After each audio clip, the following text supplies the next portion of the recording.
This afternoon, our correspondents are in some of the areas identified for the referendum. As you already know, we will be live there. But there is intense campaigning around the areas that have been identified to be part of the 6 proposed new regions, with less than 24 hours for the Electoral Commission to hold that referendum, which will decide on this proposal. From the northern Bono-Ahafo, western to the Volta region, there is a last-minute push to rally the over 4 million voters identified to come out to vote.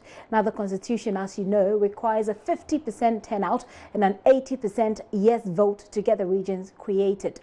Let's start from the Volta region, where the proposed Oti region appears to be dividing residents there. JoyNews has been speaking to those for and against the creation. First, listen to the yes campaigners.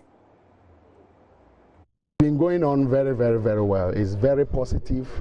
All the feedback we are getting from all the districts and all the communities looks very positive, and so we are sure that we are going to strike our target. Now, looking at the attendance at the campaign grounds, I visited some of the campaign grounds myself. Are you okay? Are you okay with the turnout? Well, you know, we are in a farming season.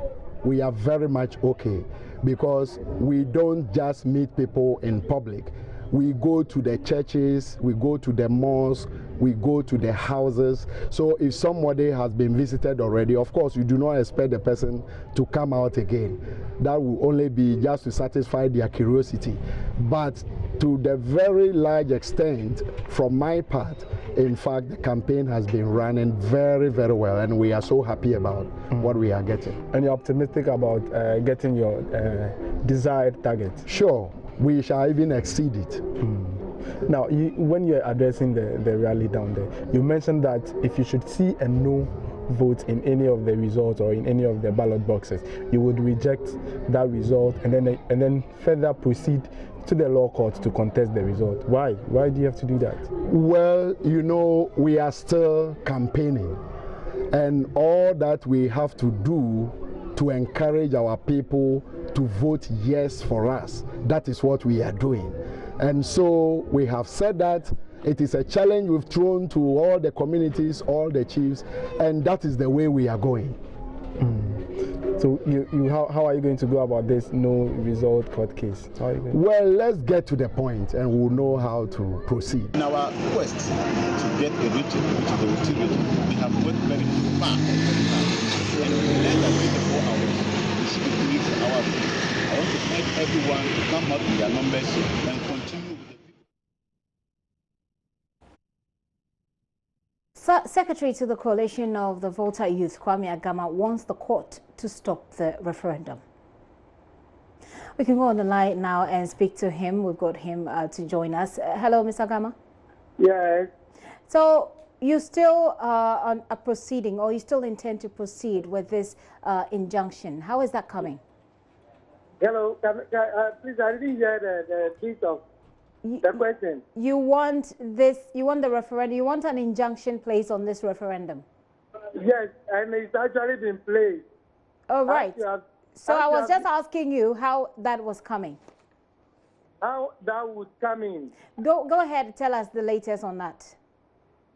Please, do you know what? Where I am is a bit noisy. So okay, so I need you to just tell us what is the latest development on the injunction you're seeking.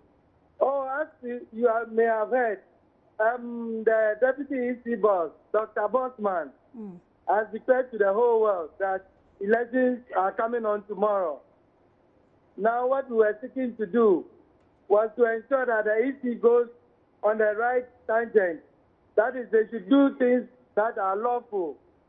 Initially, we applied to get our people be given accreditation as agents. We were refused. Then we also applied for copies of the register for the areas that have been demarcated for the referendum. We've also been denied. As we speak to you, I've just left the regional office of the Electoral Commission at home, and what they told us is that the letter we used in applying for the voters register, they have referred the letter to the head office in Accra, and that to date, they have not had any response from the EC headquarters. So we are at a loss as to why a lawfully established body such as the EC will not do things according to the law. And most especially when we are being governed by a president who is said to be a lawyer. You understand me? A human rights lawyer, for that matter. So we are all expecting that everything that will be done in the nation will be done according to the laws of the country. So we are at a very big loss as to why they are continuing with the referendum, as they are saying tomorrow. Mr. Gama, did you go to court? Yes, we are at court. Okay, and what is where are you on your case in court? Okay, in actual fact, we have placed an injunction on the referendum in the Volta region. So, and from what we have gathered from our colleagues in Accra, the injunction was actually served on the head of EC. That is Madame Jean Mensah. She received the injunction on behalf of the EC. So I can't understand, or we cannot understand, why the deputy EC boss will go about claiming and reporting to the whole world that there is nothing like injunction on the process. Because, Mr. Gama, as we understand it, an application for injunction is still an application until it has been granted by the court. Was your application granted? It was an interlocutory injunction, and I don't think there should be a date set aside to hear an interlocutory injunction, because when the court accepts it, then it must take effect from the day it was served. We are all in this country. We have heard about a lot of injunctions. Did we set dates to hear the injunction case before it is enforced? No, it is never done like that. So I'm not a legal person, but my common sense tells me that that is not what pertains as far as the laws of our country is concerned. So what is your lawyer telling you? We are consulting him, and we'll take the next line of action, because as we speak, the court is saying that they should put on hold all activities pertaining to the referendum in the Volta region. Okay. As we speak, processes are still underway. 2 days ago, special voting was conducted, even though the injunction started from that day. Then also, as we speak, they are preparing to hold a referendum tomorrow. So we are waiting to see what they will do, because we don't know whether it is, maybe they are playing propaganda, or whether it will actually come on. So we are waiting to see if the referendum will actually come on tomorrow. Okay. So finally, whilst you wait to see, what is your next line of action? Okay, we are still on the ground campaigning. We have our people, even though they have been intimidated, some have been assaulted, and when they went to the police refused to take statements from them. So they had to move from Dambai to Ho with the regional commander of police. He told the whole world that they were ready for troublemakers. Now that the troublemakers are causing mayhem, they are naming people, attacking people that are saying no to the referendum, or to telling people to vote no. People are being attacked here and there. Okay. As I speak to you, a community in Dodo Tamale was ransacked by yes campaigners 3 days ago, and the people had to be evacuated by sympathizers. Is that how we practice democracy in a country that is governed by rule of law? Mr. Gama, we'll be checking with the police to confirm that, but and find out why that has been the case. But thank you very much for your time this afternoon. Kwame Agama there, he's leading a campaign for no, a campaign for people to vote no to that referendum, or to the creation of the new region. In the meantime, the Ninfahene of the Santrokofi traditional area, Nana Sako Brimpong V, is warning against voter apathy. He's pushing for more votes. Nana Brimpong V is key among those who want a split of the Volta region. Speaking at this year's homecoming festival at Santrokofi, Binya, Nana Brimpong implored all eligible voters in the enclave to ensure they bring development to that part of the Volta region by voting to endorse the creation of the proposed Oti region in Thursday's referendum. Fred Kwame Asari has more. Santrokofi, Akpafu, Lolobi, and Likpe traditional areas would be carved out of the Hohwe municipality and added to 8 districts in the Northern Territory of the Volta region to make the proposed Oti region. The 4 areas are proposed to form an administrative district christened Sal should the new region be created. Based on this, the Ninfahene of Santrokofi, Nanaseku Brempon the 5th, envisages enough resource allocation to the area without competition. This, he says, will bring about infrastructural and socio-economic development. He, however, fears voter apathy may hinder the achievement of this goal. The creation of Oti region is therefore a must, only on condition that 50% of registered voters vote on that day. And out of those who vote, 80% must say yes. If we ourselves fail to vote according to the 1992 Constitution, then we cannot get a new region which our forefathers petitioned all governments for decades ago. The chiefs, the people leaders, and the youth of Santrokofi, Akpafu, Lolobi, and Likpe, brackets SAR, have agreed that it will be in our interest to vote yes for Oti region. If we get Oti region, we in SAR, SALM, that is Santrokofi, Akpafu, Lolobi, and Likpe, will fight for a district, a constituency, and for a member of parliament. This will be a good and progressive development for us. If that is so, then we must all vote massively yes for the creation of the Oti region. Beyond these fears are those that the Hohwe municipality may be diversely affected. Chief Executive Teddy Ofori explains the status of the Municipal Assembly will remain intact. Funds from this year's Santrokofi Homecoming Festival would be channeled towards completion of an ultra-modern information and communication technology center. Fred Kwame Asari, JoyNews, Santrokofi, Benua. All right, let's remain in the Volta region, and Mauli Yevu Agbe is standing by for us. Mauli, where are you at the moment? Looks like we've lost Mauli Yevu Agbe there, but we're still trying to raise him back on the line so we can find out where he is and what is happening there. What is the kind of conversation going on among the residents there? As the countdown is on, less than 24 hours, the voting should start. So that's if the injunction that Mr. Agama was talking about has nothing to be heard more of.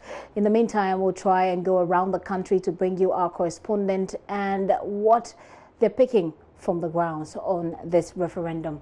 Whilst we wait for them to reach out to us with that information, let's give you an idea of what's been going on so far. The proposed number of extra regions to be added, 6. In the affected regions, Bono-Ahafo region, 2 other regions will be coming from there. In the northern region, 2 other regions are expected to come from there. And then in the Volta region, there will be an extra region that makes the Volta 2. Of course, the Oti region and the Volta region. And then in the western region, there has to be 1 more. Let's get on the line. We have a hold of Mauli Yevu Agbe at the moment. Mauli, what's happening where you are? Where you are, first of all? Yeah, I've just moved from the Biakoye district of the Oti Enclave heading towards Dambai. I'm actually within the Karachi East district in the Oti Enclave. Go ahead, Mauli. Yeah, so right from Nkonya, the beginning of the proposed Oti region, from that stretch, you find a lot from community to community. You will see it's visible. You can see people. You can see signs of a campaign towards realizing the Oti region in the referendum tomorrow. Okay. And so you'll find a lot of flags, the yellow flags that signify a yes, and people moving from one community to the other, moving from one house to the other. In almost all the communities, there are committees set up by the Joint Consultative Committee for the creation of the new region, who are moving from one household to the other, from gathering to gathering, and sensitizing people in the final run-up of campaign towards the referendum tomorrow. And so along the stretch, you can find, the people, enthusiastic about the creation of the new region. One thing I must also add, that there's a heavy security presence across the Oti Enclave. You'll find police checkpoints along the stretches. You'll find the presence of the military as well across the whole of the Oti Enclave. So that's about security arrangements being done there. I'm wondering whether Mr. Kwame Agama's concerns, have been heard by the people in this part of the Volta region. He says that they've gone to court and they're seeking an interlocutory injunction on the process. Do the people there, especially the Yes campaigners, know anything about this, and what are they saying? Not really. The people are so confident that tomorrow they will determine their own fate. And so they are leaving no stone unturned, and they are not bothered by any action by anybody else who they describe as detractors of the OT movement. And so for them, they are leaving no stone unturned. They are ensuring that everybody in their communities, I must also say that even citizens who do not live within the Oti Enclave or who are living elsewhere are coming home, brought in with buses, long buses from Accra and elsewhere, to also participate. And so here, it's all about the excitement and enthusiasm and ensuring that everybody participates. And that is whatever else is happening elsewhere with regards to court injunction, it's not of prime importance to the people here. Right, and I bet that's what they tell you. But have you had any conversation with other people? Because for the Yes campaigners, they know what this is all about, and they're actually trying to get the other people who don't know to come along with them. But for the ordinary people who are not necessarily campaigning, the ordinary people whose attention the Yes campaigners are seeking, how do they feel about what is happening? At the moment, it's difficult to find dissenting views of no campaigners and persons who even feel strong about a no vote. It's difficult to come out because there have been consistent warnings from the chiefs and the opinion leaders of across the enclave. There was 2 days ago there was a press conference by the Krachiwura Nana Umpra Besemuna III, who is warning against any activity of no campaigners in the area. The member of parliament for Krachi East and the president of Michael Jato has also cautioned against any activity of no campaigners. And the chiefs have actually asked the youth to be on the lookout for anyone who would be campaigning for no. So it's difficult to even find anybody confident enough to want to say, to talk to you about a view that is contrary to the generality of what you can feel around here.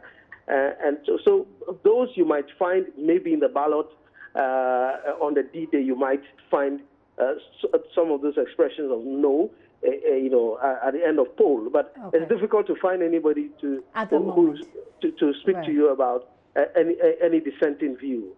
For now, because the people still feel that strongly. They feel so strongly about this movement to get a region. Right. Mauli, thank you very much. Mauli Yevwagbe there joining us all the way. He's in the Krachi district there. We can also go live to the Bono-Ahafo region where, if successful, 2 more regions, the Ahafo and Bono East, will be created after that referendum tomorrow. My colleague Ohim Interior and Erastus Donko are in different parts of that region. Let's begin with Erastus Asari Donko. Erastus. Hello, Gifty. Erastus, where are you now and what's happening? Well, we just returned to Sinyani after touring through some of the towns that will witness the referendum tomorrow. And specifically, we have been to Ntotroso, we've gone to Goso, Shidim, Akresia, Sankore, and the surrounding environs, which form the Ahafo proposed new region, and they will be voting tomorrow. What are the people there saying?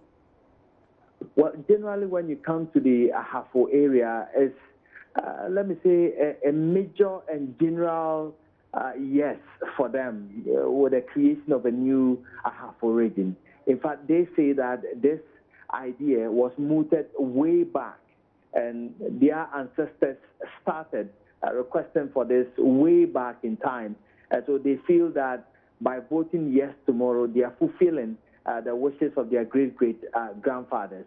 Because one main thing that they talk about is that the distance between the various areas, the Ahafo region, for example, and the capital, Sene, is very, very wide. If you need anything, you need to travel, long hours to come to Sene to work it out.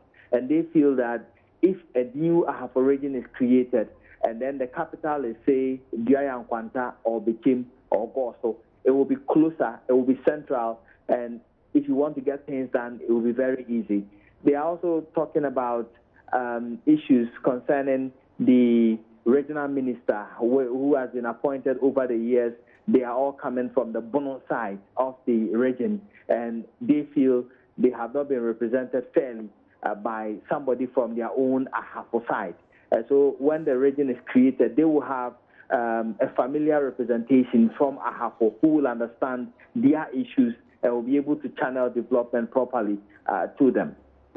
Erastus, in parts of the Volta region, we've heard of how security personnel there are warning against, especially persons who they call troublemakers, because those persons are opposed to the yes position.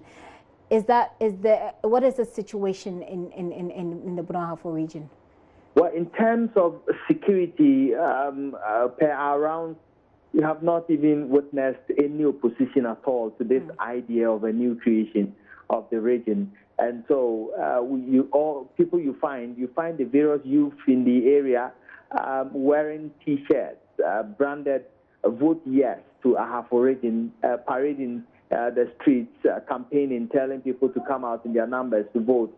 And so issues of security is not really major on the agenda. But then we are still getting information, in fact, confirmation from the Ahafo Youth Development Committee chairman, who indicates that they have gotten information that military men are being brought in to police the areas. We are also from the regional headquarters of the police, where we are seeing some prison officers in uniform, some police officers who are being brought from other regions to join the fleet here to protect the ballot tomorrow. And so, yes, security is being beefed up, but it's not like there's a major security concern in some areas here. Erastus, so just spoken to somebody who is in the person of Kwame Agama, who says that he's placed an interlocutory injunction for what's going to happening in the Volta region. Is this a part of the conversation at all where you are? It will be laughable to the people here. In fact, all the places I've gone, I'm surprised that we've not met any single person who says, I'm opposed to the idea of the creation of a new region. No. Okay. Each individual we speak to, all the groups we've been speaking to on our rounds today, they are all in support. Full support, for the creation of the Ahafo region. Very well. Erastus, thank you very much for those updates there, and we'll be coming to you as and when there is any further development. Erastus Asaridonko there, he's in the Bono-Ahafo region, where, if successful, 2 different regions will be coming out of there. Ohimin Teria joins us on the phone as well. Ohimin, tell us where you are. Yeah, thank you, Gifty. I am currently inside the Sene West District. The capital is Kwame Danso, in the proposed Bono-East region. And this is where I have been monitoring developments here. I must say, in the last day of campaigning, campaigning has been so intense, with both MPP and NDC coming together to mount the same platform to campaign for the Bono-East region. I spoke to Mr. John Nyaba, the District Chief Executive for Sene West District, who has been leading the charge with the support of NDC constituency officers. And it's been very tiring for him and the other members of the campaign team, the fact that there are poor roads here. Most of the communities are not accessible. Some are also considered or regarded as overseas. In some instances, you need to board a boat before you can access these communities. And Mr. Nyaba tells me, yes, come tomorrow, residents or voters in this particular district would vote massively yes to endorse the proposed Bono-East region. And they have been campaigning. The campaigning in some instances are done in the night to also speak to the people, encourage them why they have to take part in the exercise. And he says, yes, the people are going to vote massively because of the fact that the area is deprived. There are poor roads, poor road network. They don't even have enough security. For instance, he mentioned police officers in the entire district. They have only 6 police officers, and there are instances where the people have to compete or struggle to get access to health care. So for their own development, they are going to vote. And I also spoke to the NDC constituency chairman, Muda Suleimana, who tells me when it comes to issues of political parties, MPP, NDC, they have issues because they all have different ideologies, but they can't be divided over developmental issues that affect the people. And that is how come MPP, the NDC have joined forces with the MPP to propagate and also campaign vigorously so that the people vote massively to endorse the Bono-East region come tomorrow. And he says, yes, they have their differences, but because the development is so dear to the heart of these political parties, that is how come they have abandoned their differences to also take part in the campaigning. So everywhere they go, these two political parties, with the support of other political parties, have been championing and campaigning massively for the Bono-East region. Gifty, I was at Babato, Ashemade Babato, for instance, and beyond the Sene stream, where several voters, I'm told, at the banks or beyond the stream. Is a very big stream, and we are talking about between 7,000 and 10,000 voters, according to the DCE. All these people will be taking part in tomorrow's referendum. But because of their location, the district has made provisions for over 7,000 voters. They've hired a private bus to convey the people to and fro to the voting centers so that they take part in tomorrow's referendum. These are areas that have been cut off from the district. It's about almost 5,050 communities that have been cut off from the entire Sene West district. But the DCE tells me the arrangements that they have put in place will ensure that all these voters will not be left out come tomorrow. Interesting. It looks pretty much like what's happening in majority or most of the places that we've already been, speaking to correspondent. But are there any thoughts on security concerns, given that not everybody perhaps may want the yes to go through? For this particular stretch, there are about 5 districts. We have the Pru, Sene East and Sene West. The Pru district has this capital as EAG, and then the Sene East is Kajiji and Sene West is Kwame Danso, and we have Atebubu, Amantin as well. All these areas that I have taught, there's little discussion on opposition to the yes vote or the referendum tomorrow. In fact, these areas have been cut off, and they say that their inability to access or easily to access the Bono-Ahafo regional capital, the Sunyani, the current capital, is what would drive the people to vote. Okay. So there's little discussion on whether people are opposed to the Bono-East region. They say that they have been looking for this. It's been long overdue. So everywhere you go, all the people that I've spoken to on the streets, the Okada riders, the Aboboya riders, traders, everybody seems to be in tandem with what the officials have said, that indeed come tomorrow, everybody will take part in the exercise. And it's not going to be any no. It will be vote and it will be yes, but the yes will be massive endorsement for the yes come tomorrow, Gifty. Ohemin, thank you very much for that update. Ohemin Teria there is in the Bono East region. That is if this referendum makes it so. Well, the Electoral Commission says all electoral materials and personnel have been dispatched to these areas. Here is Chairperson Jean Mensah.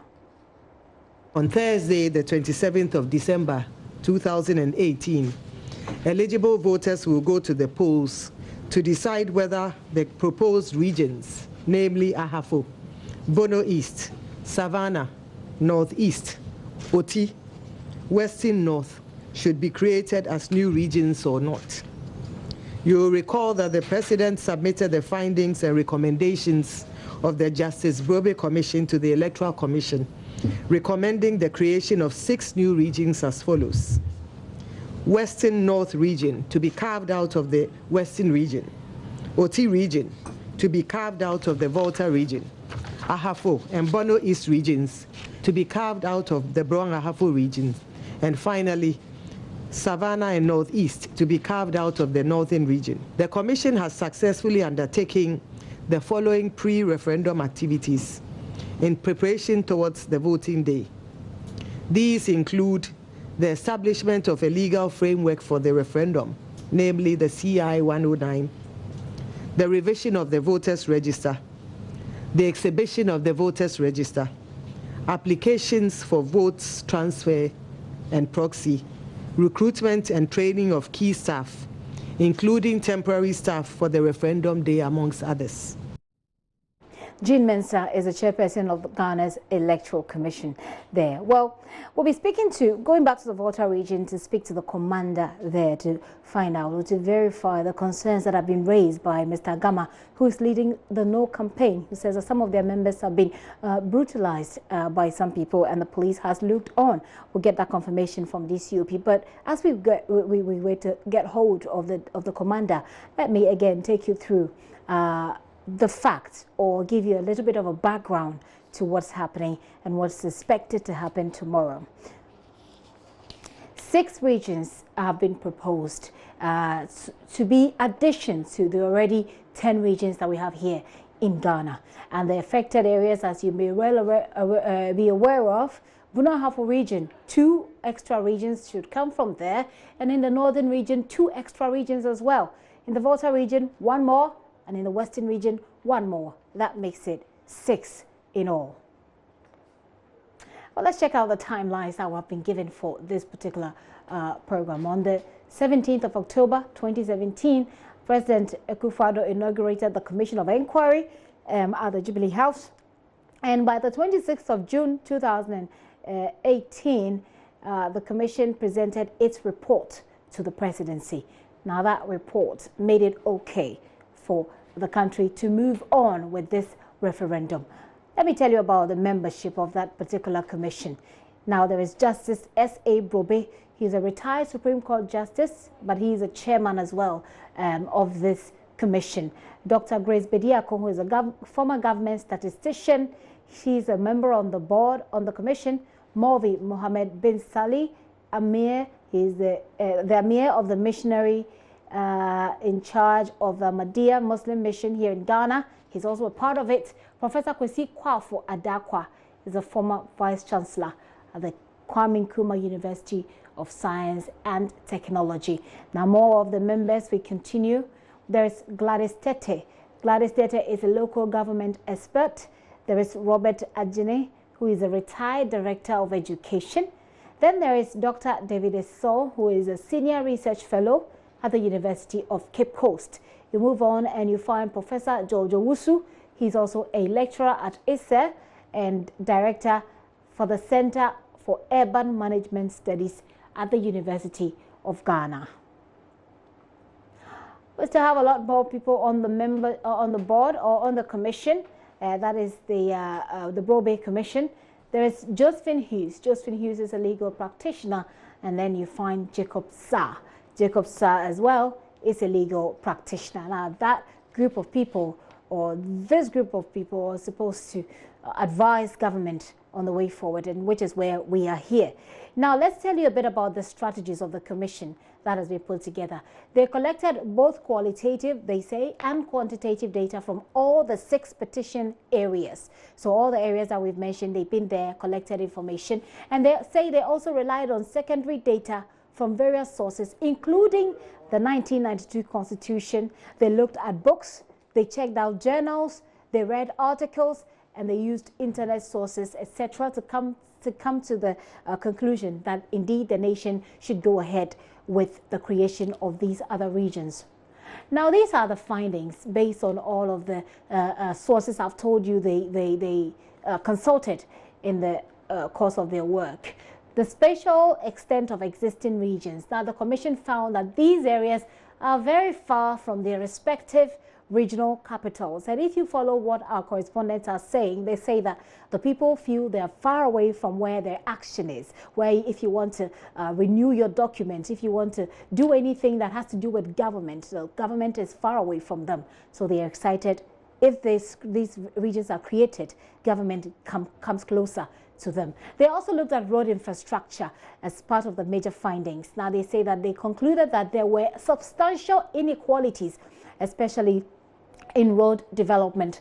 And if you have followed successive governments, they have said that there is a need. They've actually allocated, I beg your pardon, a chunk of the nation's resources, to road infrastructure, but the commission still found that there is still a lot more work that's required to be done.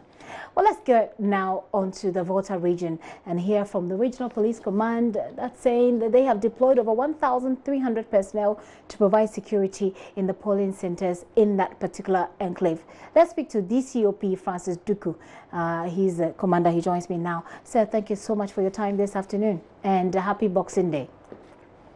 You're welcome, and I wish you a happy Boxing Day as well. Very well. Happy returns. Very well. Break it down to us, your men who you're putting on the ground to protect the ballot boxes. Yeah, thank you very much for the opportunity.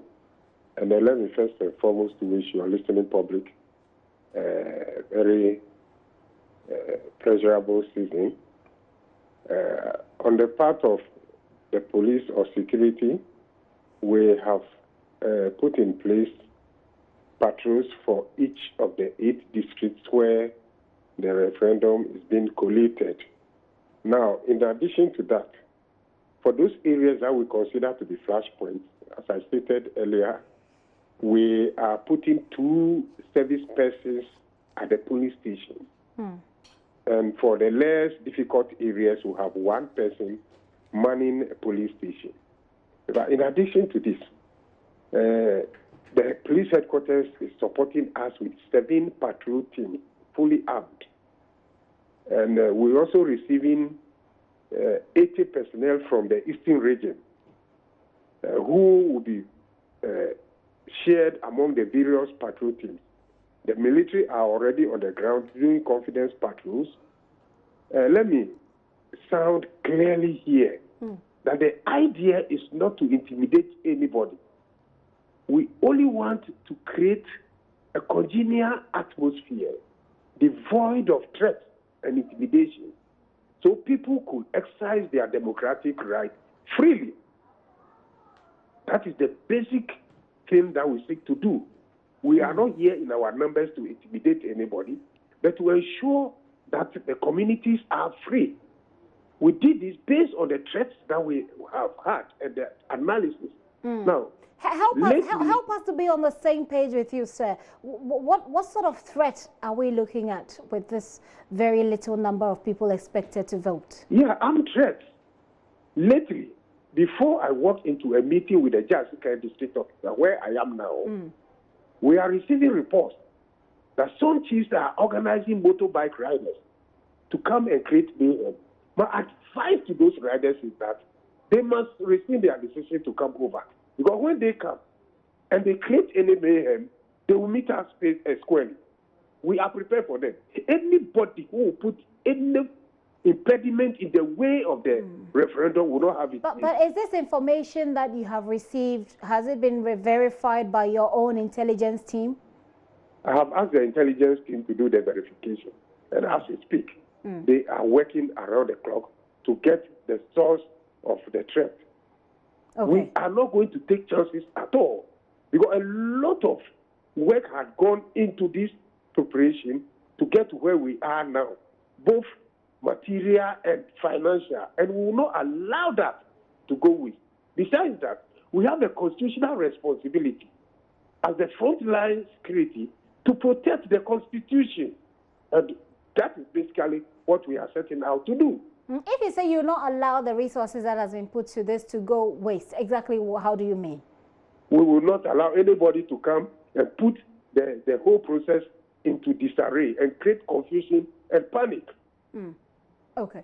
Earlier on, I spoke to one Kwame Agama, who is leading a no campaign, and he is alleging that some of his members, the people who are voting or people who are campaigning for a no vote, have been brutalized by the people, and when they reported to the police hasn't really done much about it. Well, I don't want to believe that report, because I have been on air, including your station that I'm talking to right now, that it is the constitutional right of everybody to exercise their franchise. We will not do anything to stop anybody from that. And if we have information that there is any such group of people or persons who are depriving people of their constitutional rights, we will not take kindly to that. And I have asked my officers at the various districts that anybody, no matter where he's coming from, whether it's for a yes campaign or no campaign, who attempts to manhandle another person for expressing a different view, that person should be picked up, and the law will deal with the person. Okay. So at the moment, where are we in terms of preparation? You just mentioned that you had just walked into a meeting. Where are you and your men with your preparations for tomorrow? We have distributed the men to the various districts. I left the regional capital some 3 hours ago. Okay. And as we speak, everybody is in transit to their destinations to ensure that we provide absolute security. I'm in a meeting with the district commander in just time. Thereafter, I will get to the regional minister and other officials, including the regional director of the Electoral Commission, for a final meeting in order that the exercise will run smoothly tomorrow. Okay. My appeal to those in the enclave is that there is no fear, no intimidation, no harassment. They should go out and exercise their franchise in peace, get back to their homes. When it is counting time and they think they have the time to come and witness it, they should come. But when they come, they must comport themselves. Otherwise, if you break the law, we will deal with you. If you break the law, we'll deal with you. That's a message from the police. DCOP, I said that would have been the last question, but quick one. You mentioned that some chiefs are organized. That's information you're picking up, and you're yet to verify that information by your own intelligence unit. But do we know these chiefs, who these chiefs are? Well, the message only talks about some chiefs who are gathering these young men to come on motorbikes and create mayhem. But you don't know who these chiefs are? That is what the intelligence is now seeking for. Sir, thank you very much for your time. We'll come back to you as and when there's any more information. And once again, happy Boxing Day. Francis Doku is DCOP Francis Doku is the commander for the Volta region police there.